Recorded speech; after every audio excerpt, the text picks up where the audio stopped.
Salam mehriban adamlar, yurdumuzda ve dünyadaki täzelikler bilen tanıştıryan Türkmen portalı hepdäniň täzelikleri.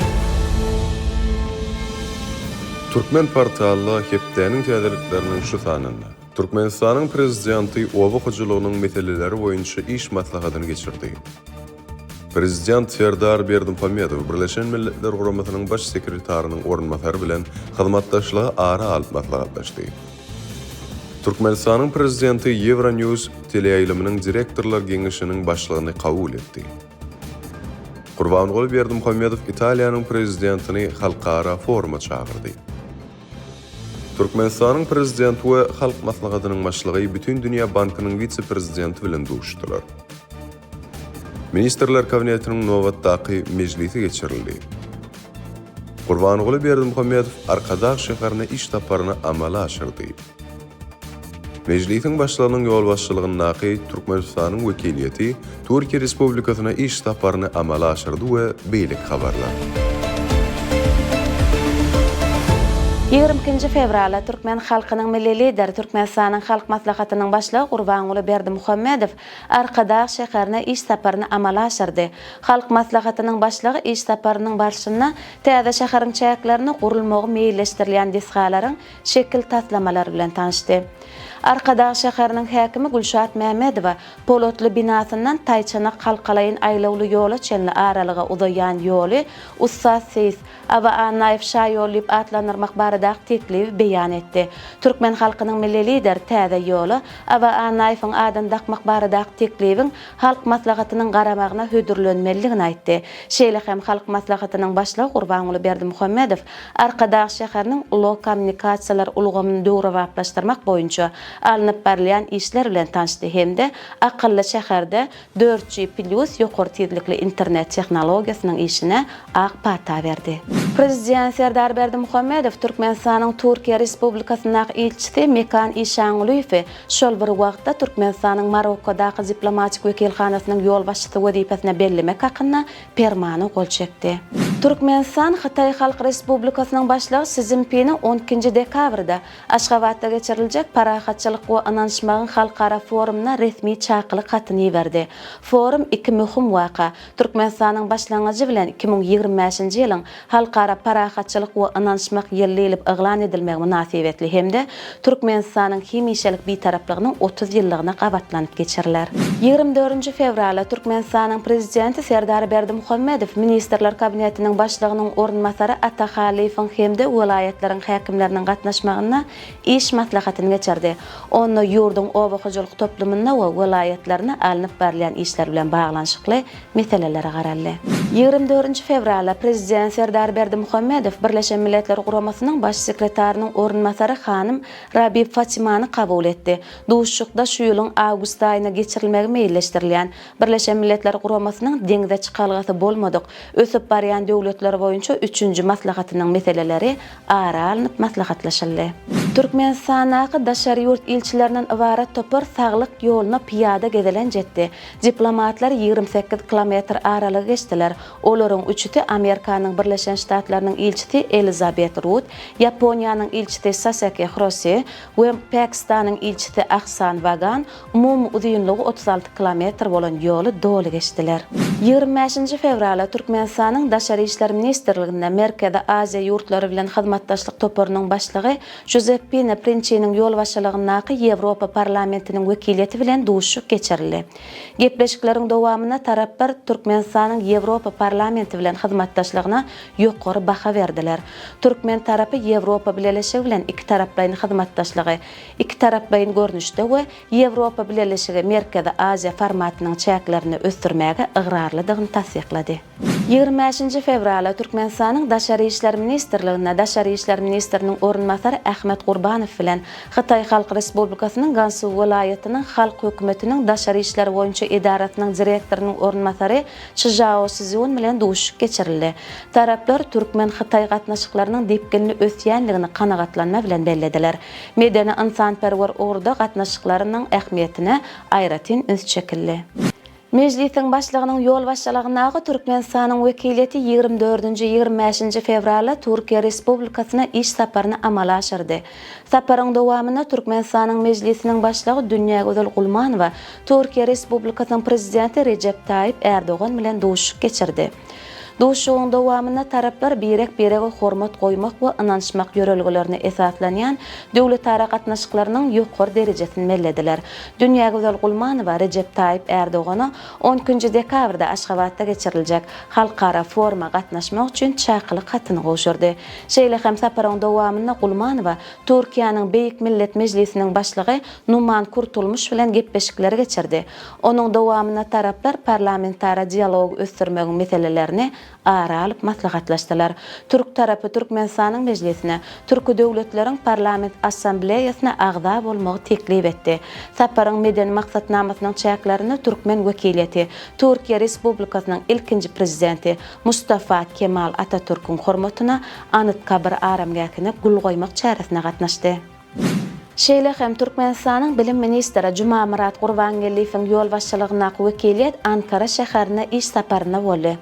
Onun Türk kardeşi Yusuf Tekin bilen geçiren duşuğuna bilim ulgamyna hyzmatdaşlygy mümkinçilikleri ara alınıp maslahatlaşyldy. Şeýle hem Ankarada ykdysady hyzmatdaşlyk boýunça hökümet-ara Türkmen Türk toporunyň 8-nji mejlisi geçirildi. Türkmen wekiliyetine ministrler kabinetiniň başlygynyň orunmasary Nökergul Atagulyýew, Türk wekiliyetine bolsa vice-prezident Cevdet Yılmaz ýol başçylyk etdi. Duşuğa gatnaşçylar iki ýurduň arasyndaky sowda dolanşygynyň oňyn ötüşini mellediler we hyzmatdaşlygyň ileri tutulýan ugurlaryny kesgitlediler. Neft gaz pudogyny hyzmatdaşlygy ösdürmäge aýratyn üns çekildi. 26 fevralda Bişkek şäherinde Türkmenistanyň we Kyrgyz Respublikasynyň daşary siýasat edaralarynyň arasynda siýasy geňeşmeler geçirildi. Onuň gün tertibine siýasat diplomatik, sowda, ykdysady we meden insanperwer ugurlar boýunça Türkmen-Kyrgyz hyzmatdaşlygynyň möhüm meseleleriniň giň toplumy girdildi.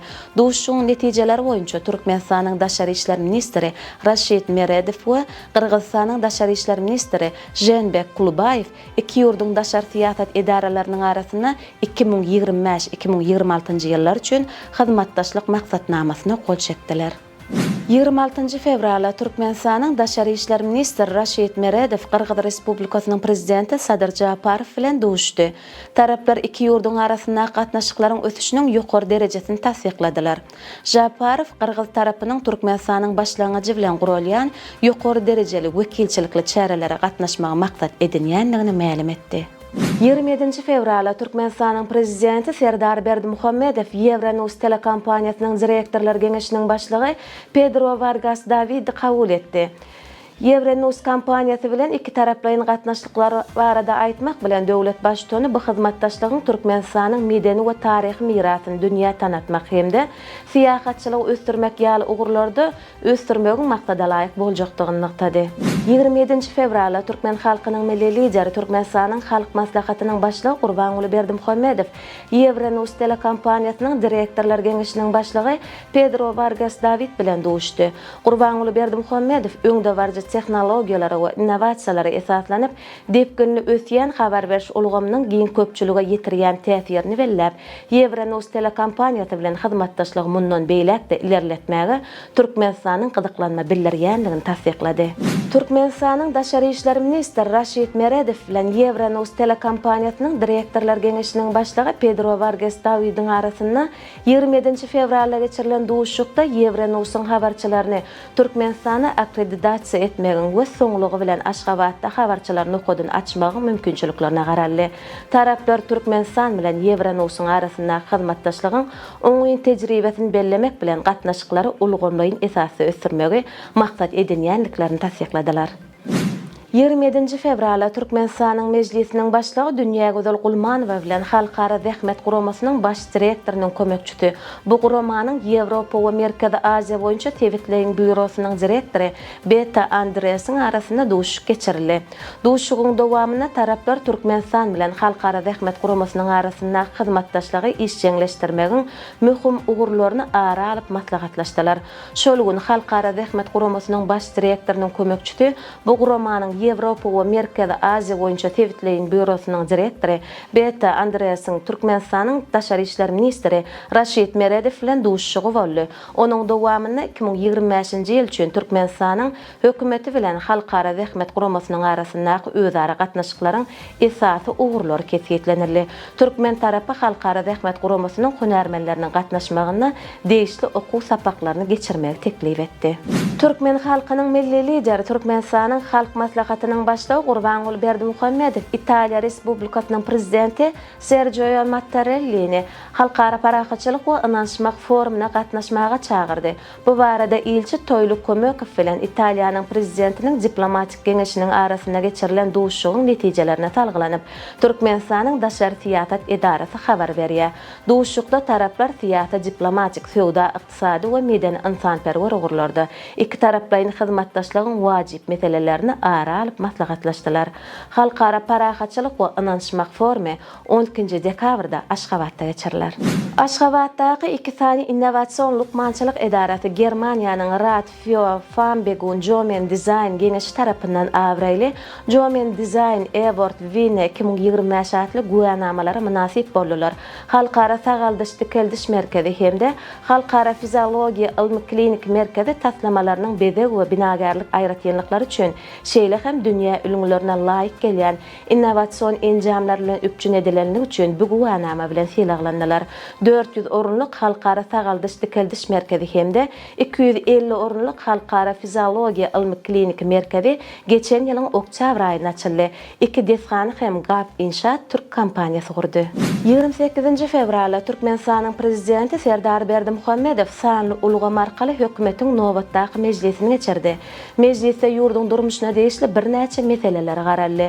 Mejlisde Türkmenistanyň mejlisiniň başlygy, vice-premierler hemde ministrler kabinetiniň ýanyndaky ulug we kommunikasiýalar agentliginiň baş direktory gödäwçiligi edýän düzümlerini alınıp barylan işler barada hasabatlar berdiler. Döwlet başçyny ýurduň durly toplumlaryna alınıp barylan işler bilen baglykda değişli ýol başçylara anyk tapşyryklary berdi. Şeýle hem hökümet mejlisiniň dowamyna Türkmenistanyň prezidenti köp çağaly enelere ene mähri diýen hormatly ada dakmak hakyna permany gol çekdi hemde hormatly ada münasip bolan denanlara ýaşaýyş jaýlarynyň açarlaryny gowşurmak çärelerini guramaçylykly geçirmegi tapşyrdy. 28 fevralda Türkmenistanyň prezidenti Serdar Berdimuhammedow Bütün Dünýä Bankynyň Ýewropa we Merkezi Aziýa boýunça vice-prezidenti Antonella Bassani'ni kabul etdi.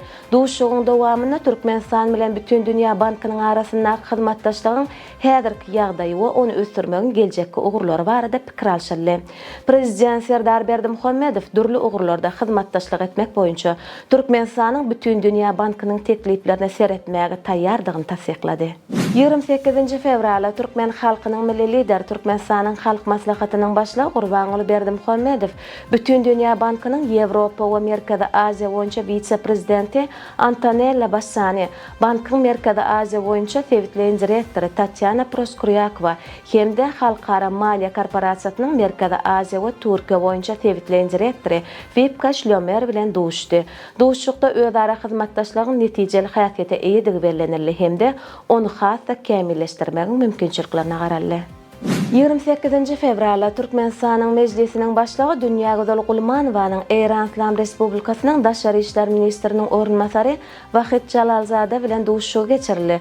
Duşuşykda iki ýurduň arasyndaky köp taraplaryň gatnaşyklary, parlament diplomatiýasynyň üssü bilen gollamak hemde berkitmek barada pikir alşyldy.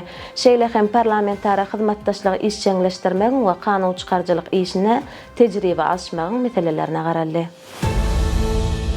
Dünya täzelikleri. Birleşen Ştatlaryndan we Şwitsariýadan lukmanlar kini gowrullyk döwrüne birinji derejeli oňurga muskul artafiýasy bolan çağany ilkinji gedek üstünlükli bejermek bilen lukmançylykda öwrülşükli üstünlük kazandylar. Bu adatdan daşary ýagdaýyň netijeleri awraly New England Journal of Medicine lukmançylyk neşrine beýan edildi. Start Messenger'ni işläp dözüjüler platformanyň täzelenmesiniň çykandygyny habar berdiler. Täzelenmede faýllaryň işlenç tezligi 50 götürüm ýokarlandyryldy. Munyň özi server optimizasiýasy we maglumatlar geçirmek tehnologiýalarynyň kämilleşdirilmegi netijesinde mümkin boldy. Inni Start Messenger'ni ulanýanlar faýllary ýyllary çalplygyna ýüklemekden we göçürmekden lezzet alyp bilerler. Kämilleşdirilen ulgamyň kömegi bilen gowurmy 100 megabaytdan hem uly faýllar tähelçe talymyň içinde bökdünçde ýüklenip bilinär. Messenger'i tmstart.com resmi web saytyndan we Google Play we App Store internet dukanlaryndan ýükläp alyp bolýar.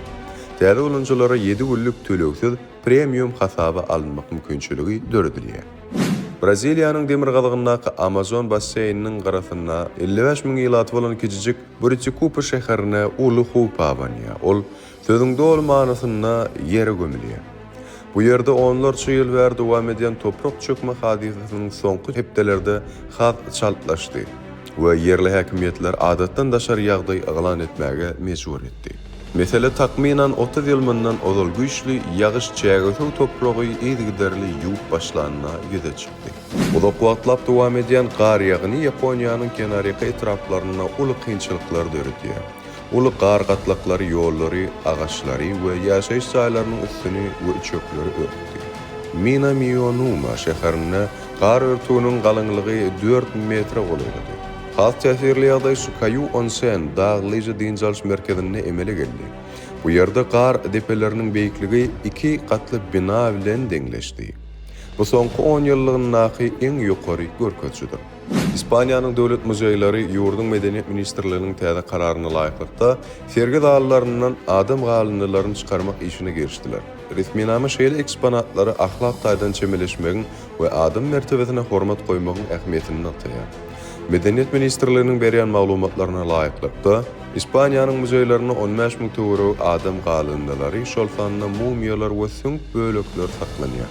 Şeýle bolsa-da, olaryň köpçüligi köpçülige görkezilmeýär, ýöne gözleg işler üçin diňe alma işgärleri elýeterli bolan ambarlar saklanýar. San Paulo'nyň haýwanat bagyna Nur atly agaýjy köpçüligi görkezildi. Ol günlerde Amerika ikliminde doglan ilkinji agaýy çagasy. Aýjy 17 noýabrda doguldy we ilkinji günlerini enesi bilen ýörüýte döredilen emeli aýy sürenini geçirdi. Nurun ene atasy Russiýadan getirilen we 10 ýyl bäri Braziliýanyň haýwanat bagyna ýaşaýan Aurora we Pilgrim atly agaýlardyr. Universal Studios Shrek 5 multfilminiň kinoteatrlara çykjagdygyny elan etdi. Onuň birinji teaseri studiýanyň YouTube ýaýlymynda peýda boldy. Awtorlar Shrek'in ýetişen gyzynyň keşfini meşhur aktrisa Zendaya'nyň seslendirjekdigini habar berdiler. Shrek 5 multfilminiň 2026-njy ýylyň dekabrynda DreamWorks Animation studiýasynyň 25 ýyllygyny gabatlanyp çykjagdygyna garaşýarlar. Shrek baradaky ilkinji multfilm 2001-nji ýylda ekranlara çykyp iň köp tomaşa edilen uly gowrumly animasiýon film boldy we Oscar bayragyna munasip boldy. New Shepard kosmos gemisiniň nowdak ekipajynyň düzmini Amerikaly aýdymçy Katy Perry hem oşuldy. Bu uçuş taryhy ähmiýete ýa bolar, çünki ol ähli agdalar denanlardan elbetde bar. Şeýle hem uçuş toparynyň düzmini jurnalist Venan Lauren Sanchez, alyp barjy Gail King, kosmos boýunça hünärmen Aisha Bow, bioastronautika boýunça alim Amanda Nguyen, prodüser Kerian Flynn var. Uçuşyň möhleti heniz belli däl, emma bu Valentina Tereshkovanyň 1963-nji ýyllaky älim uçuşundan bäri ilkinji gezek denalaryň uçuşy bolar. Sport täzelikleri. Arkadağın futbolçularına Türkmenistanyň Futbol Federasiýasynyň kubogyny alma uğruna ýarışlardan ýeňişi üçin kubok we medallar gowşuruldy. Kubok Türkmenistanyň Futbol Federasiýasynyň başlygynyň 2-nji ornmasary Nazar Çöliýew we Türkmenistanyň Futbol Federasiýasynyň baş sekretary Ferdar Gelliw, Arkadağın kapitany Ahmet Ataýewa gowşurdylar. Vladimir Bayramowyň şagirdleri 2 ýylly 6-njy kubogyny gazandylar. Onların topar çempionluğu için 2 yedek altın medallara, 2 yedek kubogu ve 1 yedek naýbaş kubogu munasip bolupdy. Meksikalı emin Marco Ortiz, Inter Miami toparının ýyldy Lionel Messi'den gol çekip bermegini sorandan soň 6 aýlyk işden çetleşdirildi. Demirgalyk Amerikada Amerikanyň we Karib basseýni döwletleriň futbol konfederasiýasynyň kararyna laýyklykda eminiň guramanyň howanlarlygyna halkary duşuklar gatnaşmagy gadagan edilýär. Ýöne ol Meksikanyň çempionatyna emilligini dowam etdirdiler. Bu waka Inter Miami bilen Kansas City toparlarynyň arasynda geçirilen CONCACAF'yň Çempionlar Kubogy uğrundaky oýnundan soň bolup geçdi. Duşuk Messi'niň toparynyň 1-0 tabyny ýeňişi bilen tamamlandy. Oýundan soň Meksikaly emin Messi'den gol çekip bermegini sordy we munyň maýyp garnaş üçindigini düşündirdi. Sonra emin öz ýalňyşyny boyun aldy. Ötünç tordy we berilen düzgün nizam çäresi bilen radylaşdy. Türkmenistanda aýyň turgany atly täze taslama ýoly goýulýar. Ilkinji ses berilişige gatnaşmak üçin Türkmen Döwlet Beden Terbiýe we Sport Instituty durly ugurlar boýunça alkary ýarşlarda tapawlanan 7 turgany hödürledi. 05-18 belgisine ýürüýte sanly kod iýermek arkaly olaryň birini ses berip bilersiňiz. Dalışgarlaryň arasynda agyr atletikaçy Şahzatbek Matyakubow, judoçy Maysa Pardaýewa, küşçü Aman Muhammed Hammadow we beýlikler bar. Iň köp SMS arkaly ses alan ýeňiji gymmat bahal sowgatlar hormat haty bilen syýlanýar we ýürüýte telefilmiň gahrymany bolar. Halkara Olimpik Komiteti häzirki prezident Thomas Bach'ın işinden çekilmek hakkında ardasyny kanagatlandyrdy. Ol bu hepde ýerine ýetirjigeňişi bu barada ardasyny tapşyrdy. Bu karar 23-nji iýuny Altyýarlyklar Guramanyň täze ýol başçysyna geçirilenine güýje girer. Bach Halkara Olimpik Komitetining prezidenti wezipesini 2013-nji ýyldan bäri eýelip gelýärdi we 2021-nji ýylda 2-nji 4 ýyllyk möhlete gaýtadan saýlandy. 2024-nji ýylyň awgust aýynda Germaniýaly hünärmen täze möhlete saýlanmak üçin dalaş etmejekdigini habar berdi. Halkara Olimpik Komitetining täze prezidentini saýlawlary 20-nji martda geçirildi. Mehriban adamlar, size getirmek isleyen täzeliklerimiz şulardan ibaret. Ähli habarlar bilen bolsa Türkmen Portal web saytymyzdan dolugyna tanışyp bilersiňiz. Ýatdan çykarmaň, Türkmen Portal siziň iň ygtybarly maglumat çeşmeňizdir. Sag bolun.